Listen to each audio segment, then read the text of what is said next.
បាទសូមជម្រាបសួរពុកម៉ែបងប្អូនសូមផ្ញើចិត្តរលឹកផងពីខ្ញុំបាទថ្ងៃនេះមកក្រកថ្នាំ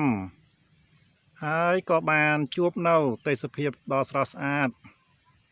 នៅព្រៃភ្នំកន្លែងនេះអញ្ចឹងក៏ថតទេសភាពដើម្បីឲ្យពុកម៉ែបងប្អូនអ្នកទីក្រុងមើលទេសភាពនៅស្រុកស្រែចំការម្ដងហើយក៏សូមផ្ញើក្តីនឹករលឹកចំពោះពុកម៉ែបងប្អូនផង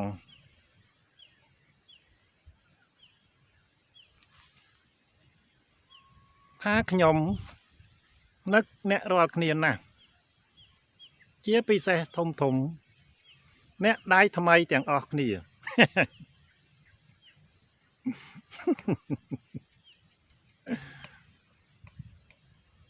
អ្នកដៃថ្មីទាំងអស់